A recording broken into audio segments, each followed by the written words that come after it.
Three friends, one amazing series of YA novels, an insatiable thirst to relive the glory that is K.A. Applegate's literary masterpiece. This is Fanimail, the Dork-Bajir Chronicles. Hello and welcome to The Speaking Tree, a Dork-Bajir podcast where we read through the Animorphs series one book at a time, then talk about it every week. Today we'll be taking a deeper dive into Animorphs number 30, The Reunion, the book we read last week. My name is Mikhail, the host. I'm Tessa, the expert. And I'm Braden, the favorite son. Ooh, dip. Disagree. That's fair. But first, let's do two quick pieces of Fanimail! Ooh, yeah! Fanimail! Ooh, yeah! Okay, first piece of Fanimail comes from at Dr. Bankruptcy on Twitter. And it's kind of long. Obviously, for anyone who doesn't know, the links to the Fanimail pieces are in the description for the show. So Dr. Bankruptcy makes a point about how what do they make a point about? The fact that the relationship between Tobias and Rachel is actually a key point early on about how Tobias wanted to kill himself. And that's not funny. Fucking don't laugh. Fucking rude. Don't laugh. Come on. Let's not laugh about this. But maybe that relationship kept him going in a way that probably nothing else really could at that point. Yeah, that's fair to say. Okay, the second piece of fan mail comes from longtime listener at blurred_CGE on Twitter. And it's a long conversation we had last September about how exactly Marco would fit in. The exact question is, if the Animorphs gang were Power Rangers, would Marco be Green or Black Ranger? Now, I don't know enough about Power Rangers, but now I do. To probably make an actually pretty informed answer to that question. Anyways, check that out on Twitter if you're interested. I also don't know anything about Power Rangers, so unfortunately, I cannot comment. But I'm excited that this happened. I'm happy that that existed, because Mighty Morphing, Animorphing, Power Rangers. Yeah, are we talking about Mighty Morphin? Because, we are.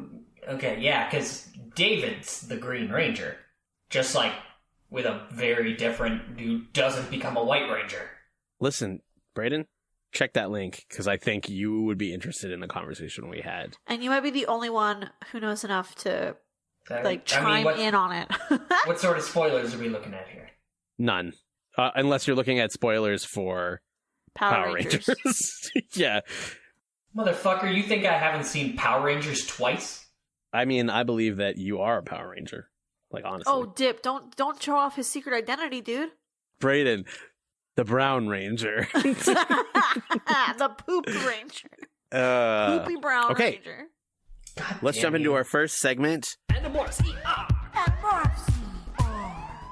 This is a segment where we diagnose an issue in Animorphs number 30 and try to find a more creative and effective solution. So the situation for this week will be, what would be a more ideal plan to get Visser 1 and Visser 3 to fight each other, potentially fighting to the death? Obviously, this is going to require some caveats. First one is, I don't know if this is worth saying, but Marco's feelings are not involved in your decision. So awesome. You constructing your we are Overlord Jake that is actually overlording over Jake. We have power over all the 6 Animorphs, and they will do our bidding. Exactly. Because we know their names. That's it. We've read the books. We know their names. We can turn them in. They have to listen to us. Second constraint, your solution doesn't have to have anything to do with the Dork-Bajir colony like it did in number 30. So this is going to be pretty open, actually. And the next constraint... It can. Yeah. So the next constraint is, you know where Visser 1 is, but not Visser 3. So that's similar to the book, mind you. Bonus points if there's a way to defeat the 2 Yeerks without killing the hosts. Without killing the hosts. That's bonus. Okay. Also, and this is pretty important difference from the book, Visser 1 is not considered a traitor at this point for our discussion. So she hasn't failed the Lyran project. She is considered to be just as competent as she was when we first met her. But we can assume that the events of book 5 came through where Visser 3 had the Andalite bandits on board the Blade ship and then somehow they escaped. So there's definitely some politics and animosity there. But okay. Also, understand, audience, that Brayden and I haven't read Visser. So that's just my way of saying, like, audience, if there's something obvious that we're not seeing, it's because we're trying not to spoil anything. And also, Brayden just factually doesn't know anything after book 30 yet, so. Let's get into it. All right, so imagine you're this old pervert named Hector, and you see these 5 banging ass kids. No, his name was Anthony. Okay, Anthony, and you're slipping into a construction site to watch these 5 kids who are obviously going in there to get fucking horny on each other. Turns out they're going in there to see a fucking alien, and they get magic powers, and you get magic powers, and you find out there's an evil aliens, but you're like, fuck that shit. I'm gonna go turn into hot ladies and fuck coke dealers in Vegas for money.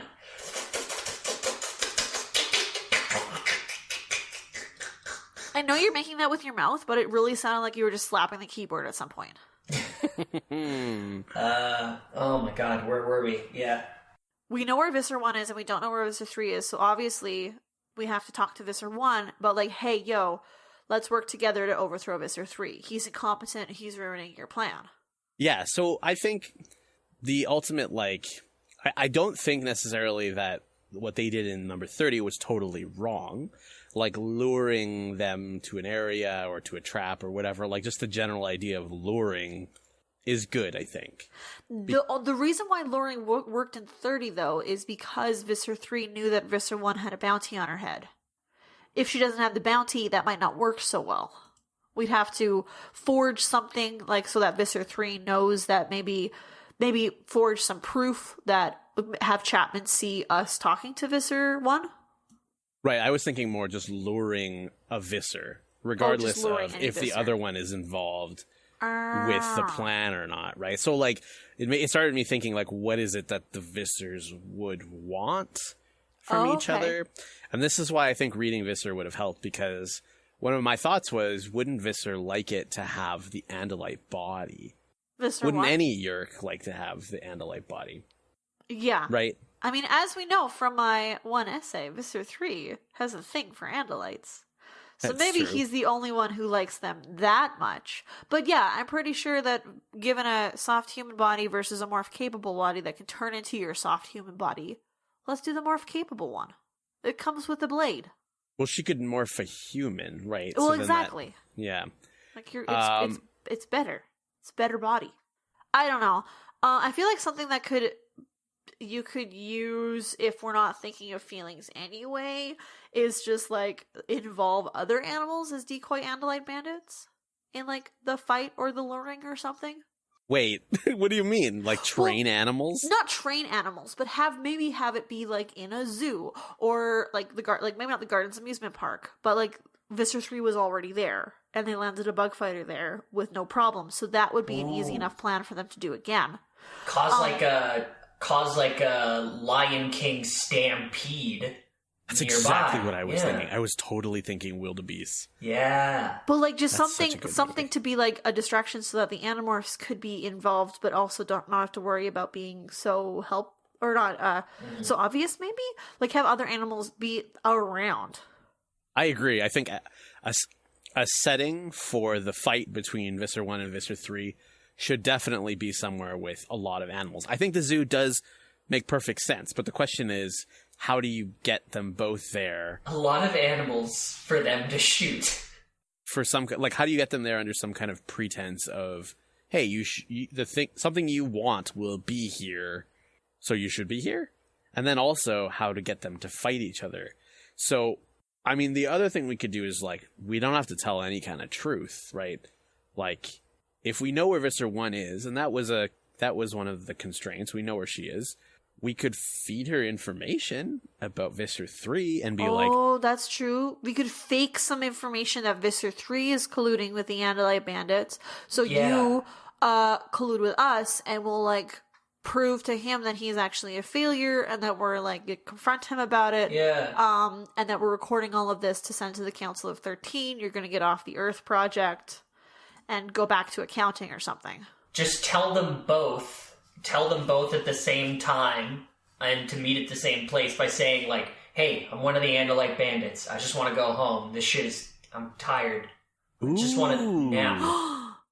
Turncoat bandit. I like the turncoat bandit. Turncoat bandit. I like that idea.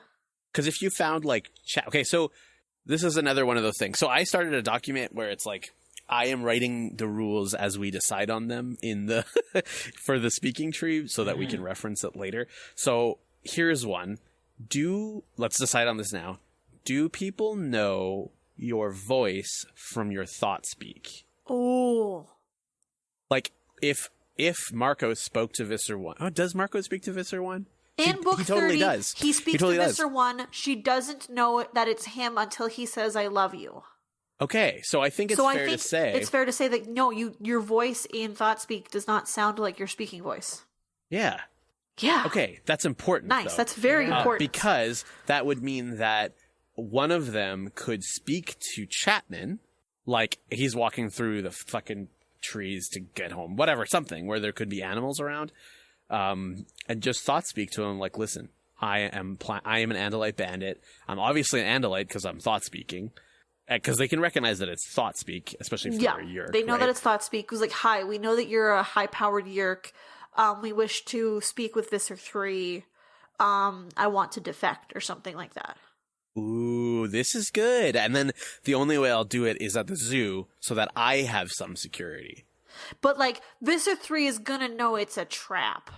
Well, that's the thing, is you give him some kind of evidence that it's worth it to you. So this might involve, like, using other real animals. I don't know. Or perhaps...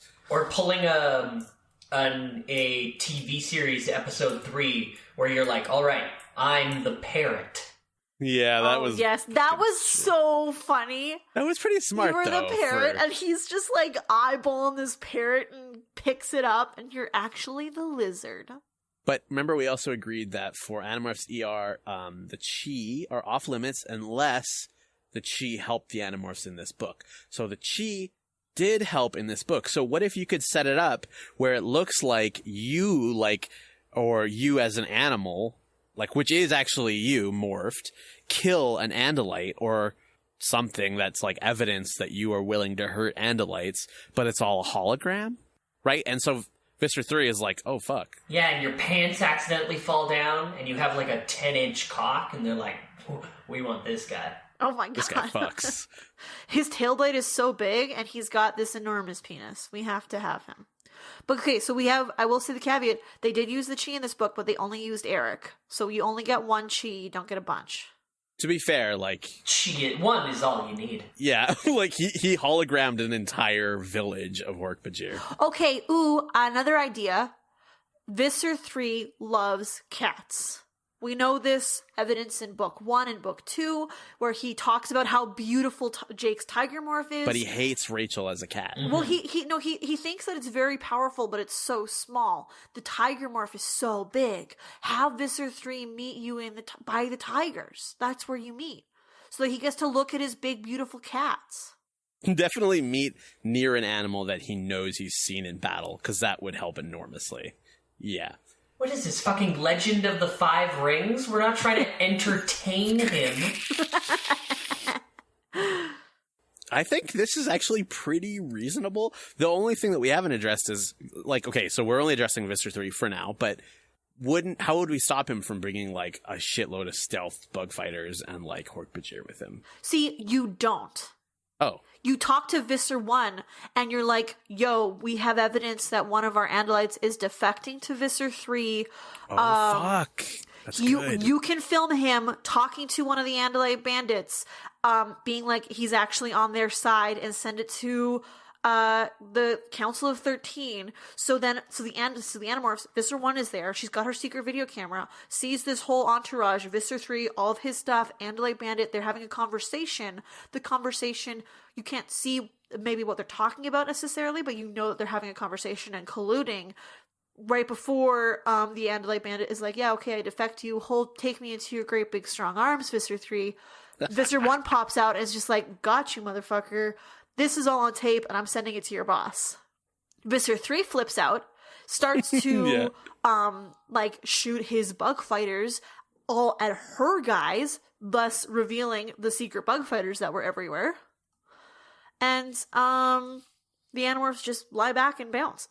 Yeah, and every single animal in the zoo fucking fries as bug fighters.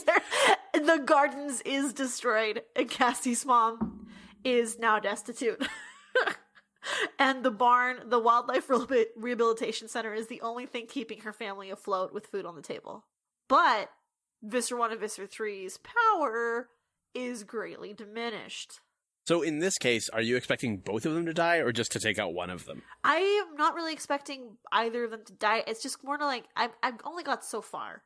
I only got to like, okay, now they're fighting in the zoo. To be honest, I think that's like, overall, the thing that is a game changer for our solution is lying about defection. Because defection? Is that a word? Yep, that's a word, and okay. It's not the pooping word. Okay. But anyways, like, we know from book 18 that there has been at least one other Andalite who has betrayed the Andalites for no reason other than not for being a controller, but for just for their own personal gain, kind of like Jeremy Jason McCole did it before he was a controller, and this Andalite did it. Yeah, so we know that it does happen. So, I mean, I guess they don't necessarily know about that, but some Yeerks must know about that, right? So maybe it's in the Yeerk zeitgeist that some Andalites might be traitors to Andalites. Well, so also Visser 3 knows. So Visser 3 knows Aloran really well because he's in his brain. Aloran, but okay. And Aloran didn't get along with all the other Andalites necessarily, right? So Visser 3 knows that not all Andalites have different ideas. And he also knows that the Yeerk Empire is great and powerful, and that Andalites are arrogant and they want to be on the winning side.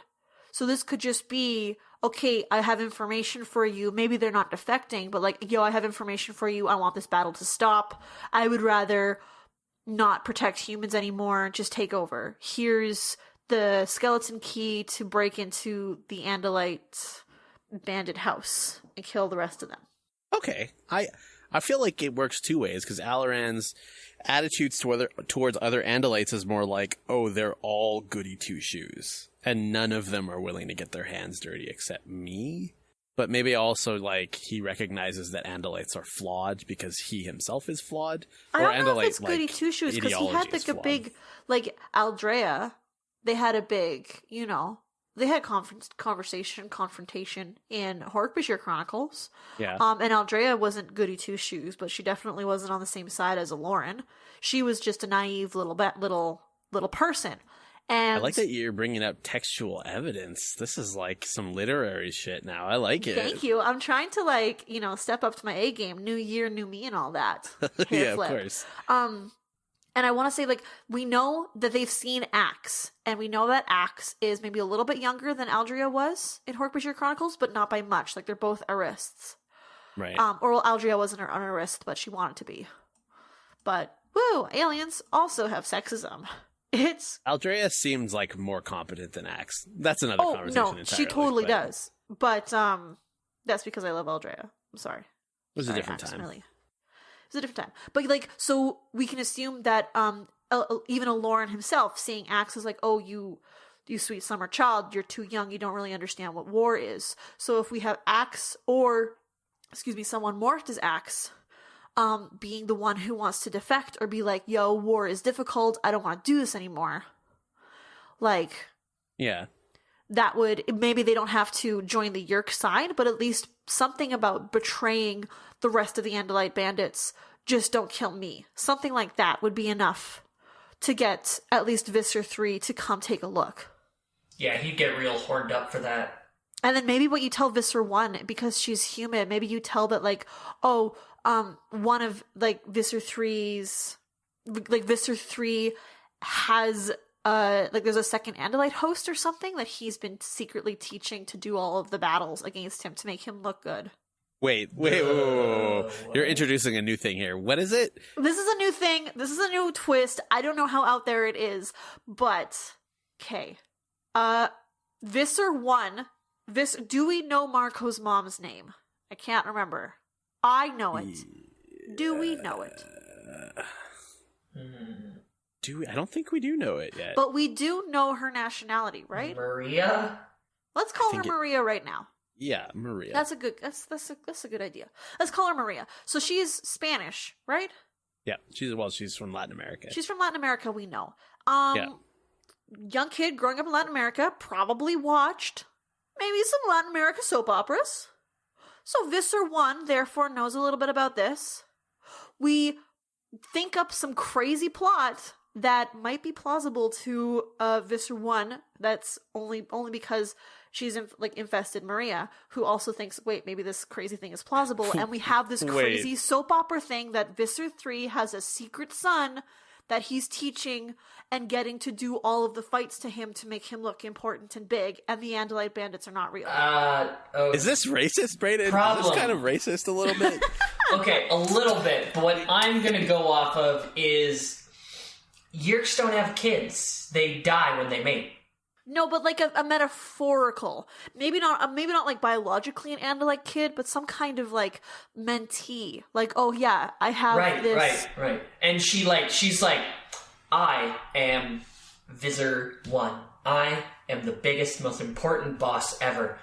I believe that my rival, Visser 3, has an heir. Dios mío. Yeah. Like, I'm not, maybe it is racist, and it probably is, and now I feel very bad that I said that. No, but, I'm like, just fucking you with know, like, she's infested a human, so she has all of these other things. Like, she's definitely watched some kind of trashy soap, and maybe there's a hint of believability in it. Like, oh. But I think the racist part is that assuming that all Latin American women internalize Latin American soap operas in such a way where they, like, discard their logic and, like, understanding of reality because they watch soap operas? I'm not saying that Maria believes that it would be true, but I'm thinking, you know, like, this is a trope that might have existed, and it could be any TV. I'm just calling, like, I've heard the Latin American soap operas can be extra wonderful in their ridiculousness, more so than maybe other soap operas. I mean, soap operas in general are wonderfully ridiculous. So, like, this is just new headcanon. Maria was a secret soap opera junkie. Okay. And then, so Visser 1 got indoctrinated into soap operaism, and, like, doesn't think that this thing is too outrageous. Like, oh no, that seems believable based on what I know of human television. So, is that less complicated than just telling Visser 1 that Visser 3 is going to meet an Andalite bandit trader and that she can, like, catch him in the act? But I just had the goofy idea and I wanted to share it. You know me, I have no impulse control. You're just wacky, twisted humor. Like, I just have this wacky, twisted humor. It's like this South Park humor that comes out. Or, like, it's like a Family Guy cutaway to, like, just a silly thing. It's just that crazy YouTube millennial humor. It's like I'm on Twitter right now. Can you believe? Oh my gosh, like, oh my hashtag God. slime. Can you believe? This is just great. Okay. It's because I'm quirky and wonderful. I think we really shouldn't move on from this whole racially charged oh no rant of Tessa's. I apologize for being racist. I should say that more often, but I really truly mean it now. It's too fucking late. Okay. Oh God, Mikhail, save us! Cut all of that. I think I've got the solution. Not new. I'm just writing down what we said already. So, just to summarize, to recap, in order to get Visser 1 and Visser 3 to fight each other potentially to the death, this is what we would do. First, we would tell Visser 3, or, like, get the information to him through secret thought speak, that you are an Andalite traitor looking to defect. And then in order to convince maybe that particular, like Chapman would be perfect. Chapman would be perfect because they know where Chapman is, and Chapman works closely with Visser 3. Exactly. So then use a Chi hologram. Eric can come in and like provide some kind of visual evidence that can't be followed up physically, obviously, that you are willing to harm Andalites. Whether that's like oh no, it's the Andalites here to capture me as the traitor, and then you kill them or something, or kill one of them. So next, tell Visser 1 that Visser 3 is meeting with an Andalite to collude, ? With them. I think collude is the right word. It's more like the fact Would that, he be I mean, like, colluding? planning to do anything with an Andalite and imply strongly that there's something secret about it, which obviously Visser 3 would keep this a secret. So if she tried to ask him or investigate through, I'm sure, their rigorous reporting system they have. It's all tied up in bureaucratic red tape. He wouldn't write any of that down or tell anyone because this is like a big deal to him, right? To walk in with another Andalite host. Or, I mean, like, also the motivation for Visser 1 is, like, maybe she could just humiliate him, like, regardless of what he's gonna do for the Yerk movement or not. Yeah, just real hardcore, like, hippo whip shit. Sure, there would be hippos there. The next step is tell them both to come armed and tell them to do it at the zoo because that's the only place that you feel safe. Because you know that there are threats everywhere. Because you, as the traitor, now have to worry about the Yerk army and the bandits, as well as surviving. Because if you don't have your team to help you, like eating and shit becomes way more dangerous and all that other shit.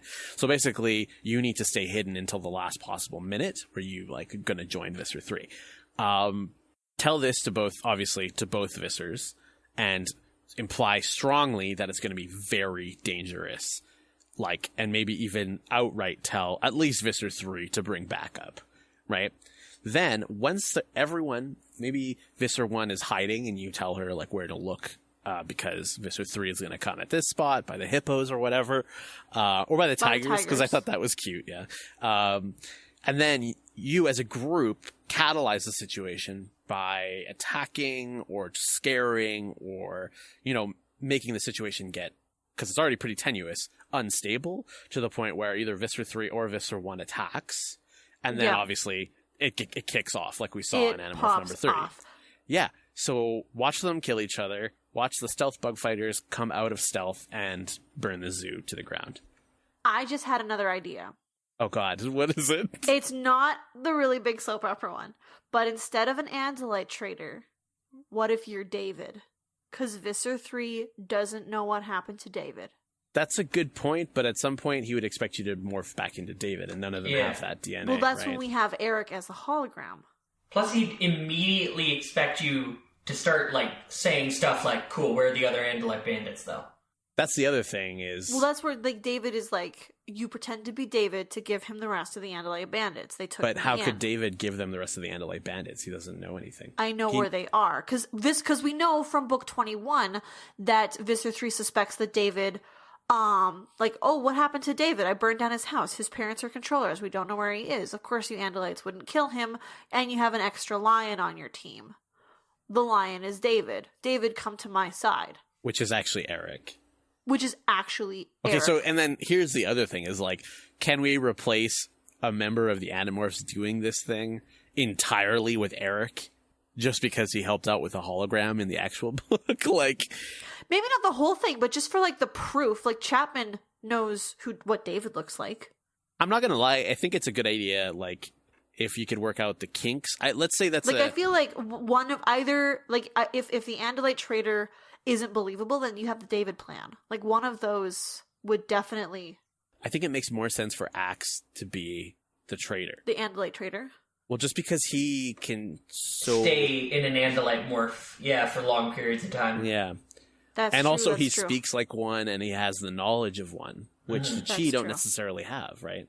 This is true. All right. I just figured it might be another idea in case someone was like, the Andalite traitor isn't so good. Yeah, Visser 3 can't drop some shit on Axe, like, trapped like a boogalook in a shibboleth dorp trap, and the other kids can't be like, yeah, just like that. Or just like, hey, I got some downtime here, and while we're waiting, you want to play some drift ball? And Eric's like, what's drift ball? And Visser 3's like, any Aerith on the fucking dome ship would know drift ball. Instantly suspicious. But like also Visser 3 is gonna just like touch Axe, and then they're gonna hold both hands and it's kind of arm wrestle. But it's like really lame because they're Eric both super can't weak. do that because Eric is far stronger than Visser 3. But he's not allowed to hurt him, so... No, yeah. Okay. Can pin him. I think we got a good solution. Yeah. But he can suck him off. We established that. I'm glad that we're not thinking about like not only Marco's feelings, literally anyone's feelings. It's like, Cassie, you're a pawn in this. Don't worry about us burning your whole family's legacy to the ground. Yeah, we might have to kill Cassie for this plan. Just don't tell her about the mission. Easy. Okay. We wrapped up Animorphs ER. Now it's time for our next segment. Everyday Animorphs. Everyday now. In this segment, we try to tackle an everyday situation that may have or did happen in this book. All the normal quote-unquote rules of morphing apply, so no morphing people, humans, and a few other specific rules to this situation. This situation being, this week, how would you use morphing to improve your shopping game? And I mean shopping for anything. So first rule, you can't just use morphing to steal. It's still a transaction money for goods or services. Morphing humans, obviously not allowed. It would also help for us to know how you normally shop, because then we could give you suggestions as well. Who wants to get started? I'll get started because I really don't do a lot of shopping. I shop for groceries and I love that, but I don't really buy, like, sometimes I'll go shopping for clothes if I'm like, all right, I'm down to one last pair of pants and this one's wearing out. I need some more. Let's go to Value Village. Just because your girl living that broke life. What up, patrons? Love y'all. And I'm trying not to buy books because I bought a lot of books when I was younger, and last year I moved twice in the same year, and all of my friends who helped me move told me that I should get rid of my many, many, many books that I already have. So right now I'm on a self-imposed book buying ban. So, and then if I'm buying a board game, it's like I've already played this game, so I'm going to pick it up specifically and buy it. So what I really do is go grocery shopping, and I love it because it's like Christmas present shopping for yourself, that you immediately get to unwrap the presents, and the presents are all food that you get to turn into more delicious food. So it's nothing like Christmas shopping then, basically. It's like the best part of Christmas. So what I would really do is I would morph an elephant and carry all the groceries to the house in one trip. Or like I would bring my backpack, go grocery shopping, have a bunch of bags, morph a horse, use thought speak to ask someone to like tack me up with my saddlebags, which I'd already packed with the food and like hung all the things on, so they just have to put this on me and strap it up, and then I'd run home so I wouldn't have to walk home carrying my groceries. This is a literal fantasy I had all the time when I would walk home carrying my groceries. We don't. So this isn't a world where we have to keep the fact that we're morphin. We're Mighty Morphin Anna Rangers a secret. Well, I said not a secret because it's more fun if you're just out there living your truth. No, she get killed instantly. All the normal rules of morphing apply. So, well, secret right. is definitely a rule of morphing. Then maybe I might, I don't know, I would just like try to partially morph a dog or a wolf to get that good smell of vision to like smell when the food is the freshest. I got that one too, yeah. Okay. I like that. I'm not sure that's exactly how it works, but okay. But also, I think it would be fun if you're just like a monkey, because I was gonna say morph a small child, and you can't morph humans. So like morph a monkey and hide in the clothes, in like the Walmart in the clothing section, or like climb up the huge shelves on IKEA and Costco, and toss shit at people that are trying to get your sweet sweaters. It'd just be fun. They're so tall. Okay, so me personally, I also don't like shopping. Who fucking likes? I mean, some people like shopping. I buy pretty much anything like that's not food or clothes. Like any like normal consumer goods that are not food or clothes, I will buy online if I can. Normal consumer goods. Mikhail, I've got to say, you've done really well as acting like a human. You're blending in. Yeah, normal HDMI cables? Okay. Your normal consumer goods I purchase on the online intranet. But things like coffee filters or gum or... Those are bad examples. Those are grocery store things. I was like, yeah, you get those at the grocery store. Like, okay, what about like headphones or like any kind of cable or anything like that? Anything that I can get online, I will do that. Is basically what I'm saying. Okay, that's fair. That's fair. Mostly because I hate doing stuff in a store surrounded by people. I just fucking hate it. Even though, like, even trying on clothes, it's like having to like, oh, I have 3 things, and then they give you that dumb fucking number thing. And then even though you're like private, like you have your own change thing, it's like, I hate taking my clothes off knowing that 3 inches away there's like another person doing the exact Well, and like, same what thing. if somebody else has grabbed the exact same clothes you're going to put on your body and they've worn them to try them on, right? Like, that's statistically definitely happened. That doesn't bother me that much, I don't think. It's more knowing how close I am to other people with my clothes off that I don't like. It's like a weird animal fight or flight thing. anyways. So what I would do is I would morph a fly and do some surveillance to see what like the alarm code is for the store I want to go into. So I could then morph a fly again or some kind of stealth thing to get in at night, and then morph back into a human, disable the code as fast as humanly possible. I guess I'd have to find where like I could do that without being on a camera, I guess. It might limit the number of stores I can go to. But then I would just do the shit that you normally do when you shop. So I would try video games and stand at those stupid kiosks before, you know, those grubby kiosks. I would test out like speakers. I would fuck around on like iPads and stuff like that. Hey, let me jailbreak your phone. I'm at a mall kiosk. I won't steal your nudes. Really you keep key your is nudes on your phone? Oh my gosh. I don't have nudes on my phone. So really key to this whole plan is the trying on clothes.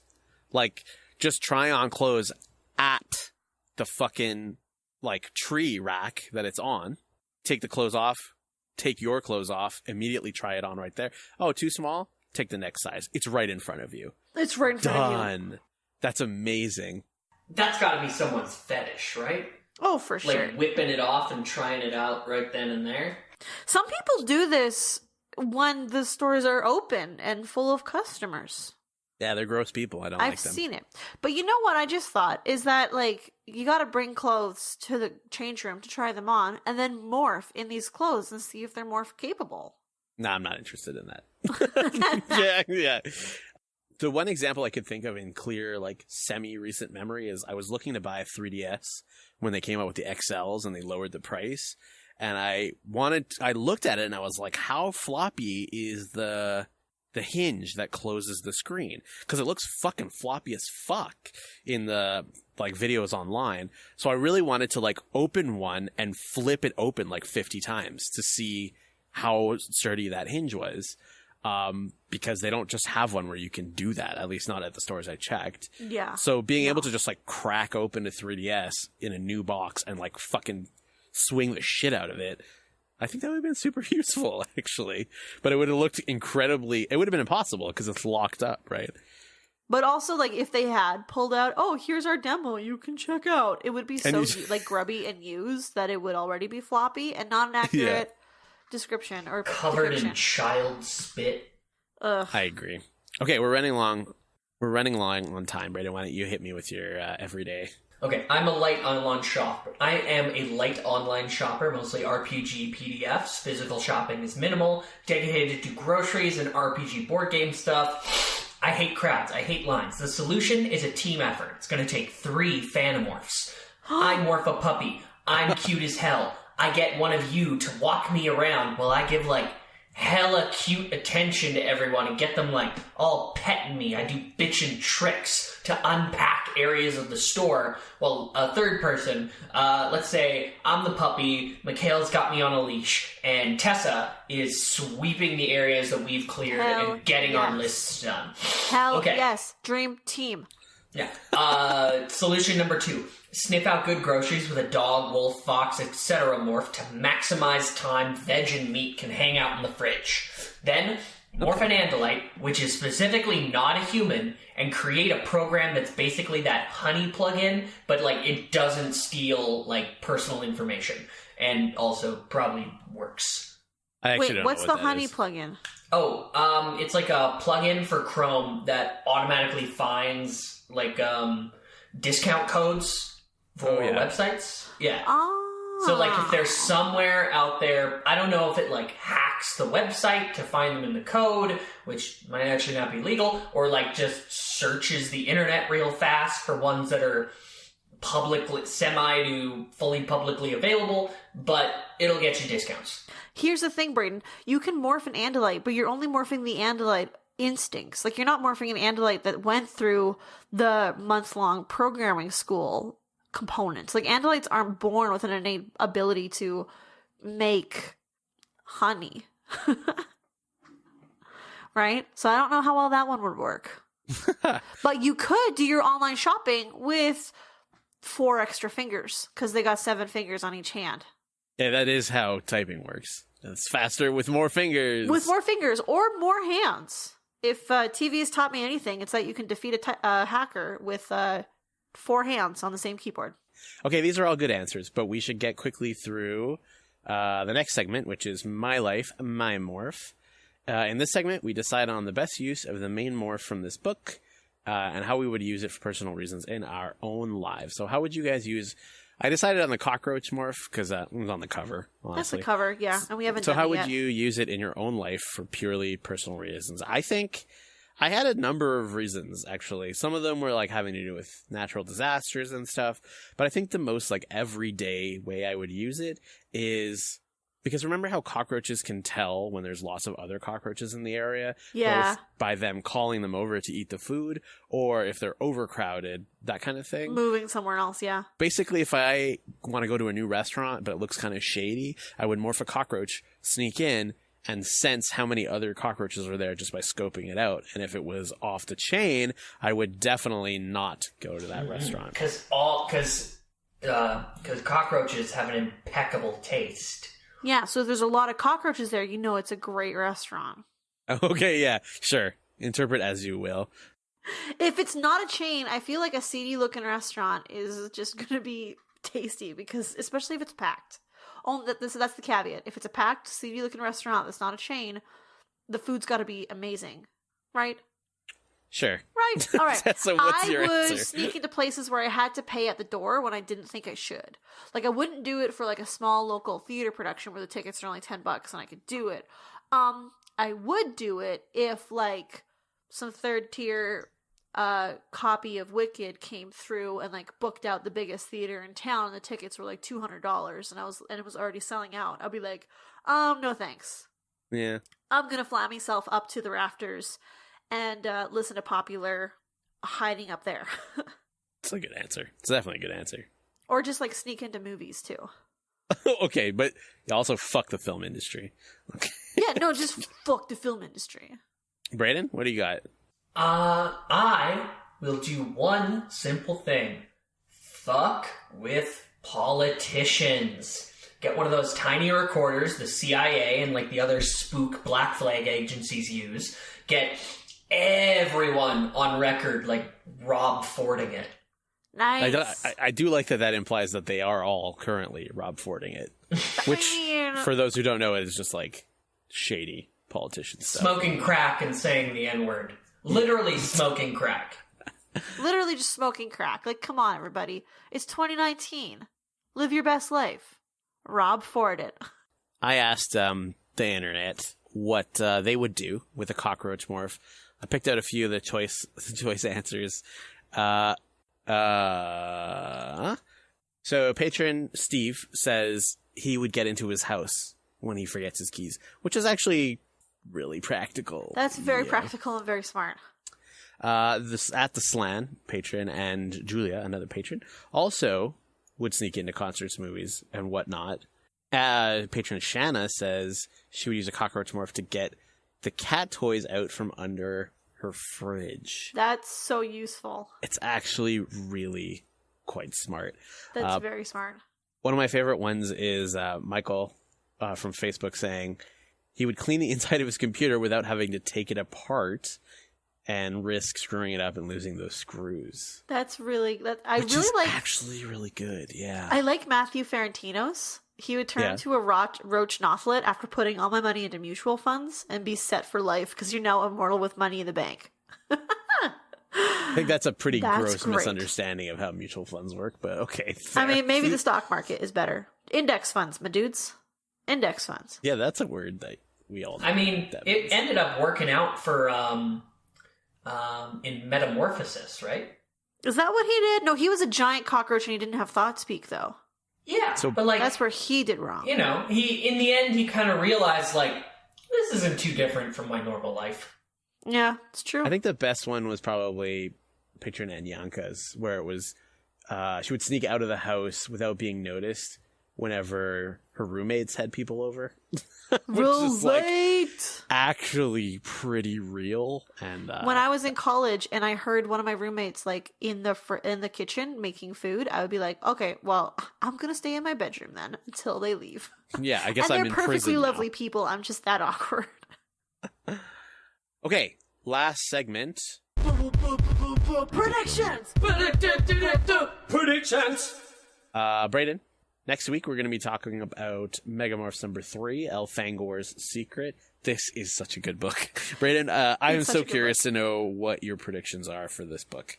Hopefully. I want this book to be a deeper dive into, like, Tobias's relationship with Elfangor and what being only about 50% human really means to him and, like... what it means to him and Axe. Like, they're related. That's fucking huge. Yeah. I think the titular secret is going to be the time matrix that Elfangor left behind because, well, obviously, I mean, yeah, obviously. Which came out first, by the way? Megamorphs number 3 or Andalite Chronicles? Andalite Chronicles, definitely. Andalite Chronicles came out, I think, before book 10. Oh, really? So it's been out for a while. Well, that's... Okay, yeah, cool. Anyway, I think the secret is going to be the time matrix, which I don't know how to feel about. This could mean that the time matrix is going to become like a major recurring MacGuffin, or they're going to find a way to like destroy it or shunt it out of the dimension by the end of the book. And I think either way, it's kind of hard to make satisfying. Because, like, I feel like a lot of time travel stories end up being about, or, like, stories where time travel becomes a possibility end up being about how you shouldn't change the past because you'll fuck up too much in the present. But it's like, no, of course, like, you wouldn't fucking save a few more Jews, or you wouldn't... You wouldn't, like, stop Hitler or some other, like, you wouldn't say, don't put up Hillary. Just don't, you don't want, she's not that likable. That turns out bad for you guys. You know what, Brayden? This is crazy, because in Megamorphs 4, they actually do go back in time and Tobias kills Hitler. Wow. Like, you hit the... Wow. That's not this one, but that's, like, the next Megamorphs. That's crazy. Yeah, and then they go back to the present, and it's like, uh-oh, the Jews got all uppity, and they became Hitler. Guess we gotta go make sure the Holocaust happens. Oh, God. This got a lot more anti-Semitic than I wanted it to. What? Okay, it's time travel. You can find more of our stuff on our podcast page at collectivelegacy.org or on Twitter, Tumblr, Instagram, or Facebook. Remember to subscribe on iTunes or wherever you get your podcasts, or else Tessa will fucking accuse you of making an anti-Semitic time travel joke and not get the fucking trope. I will do that. You can also show your support for our inclusive podcast by subscribing to our diverse Patreon page. Patreon.com/DORKBAJIR. We offer special bonuses for patrons like access to our Discord server, Animorphs essays written by us, and much, much more. And one of those much mores is we like to give a shout out to our patrons at Dork-Bajir level or higher by giving them an Animorph style title. A big shout out to new patron Michael Armenta, the Betrayer. Martha Urquhart, also a new patron. Martha Urquhart, the Change. Shanna, the Headphone. Mariah Wamby, the Burning Animals. Anyanka, the Time Matrix. Andrew Vella, the Hound. Steam Driven, the cat toys under my fridge. Greg Della Posta, the New Expert. That's right, bitches, I'm out! Fucking finally. Welcome, Greg. For the Fanimorphs, my name is Mikhail, the host. My name is Tessa, the expert. Oh, fuck. Now I'm Braden, the snacker. I'm so sorry. You're awful every time. And this has been Inclusimorphs, the Anti-Semitic Chronicles. You're making it worse. The Dork-Bajir Chronicles. So much worse. I'm out. It's not worse. We're all out. Can that be just how we end the podcast now? We're just like, I'm out. No, you didn't let me finish. I'm out of patience for your anti-Semitism. Oh my god. Right at the very end there, my headphones somehow became just a tiny bit unplugged. So I heard What did Mikhail... you say, Tessa? The Jewish question?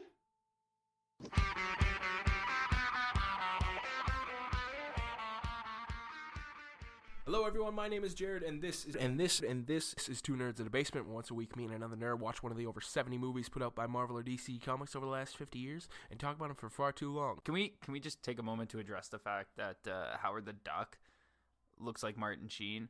You just want a Jimmy Olsen torture scene, right? Something. Don't just shoot him in the head. Like, string him up by his toenails and just go to town on him. He's just got this scratchy voice. It's so annoying. What's our solution to nuclear warfare? 10-year-olds? It's like, I want to be a witch. I want to explore the black magics, and you get the aesthetic of your dreams, right? I went straight to the boob grabbing. Hang on. Let me get there.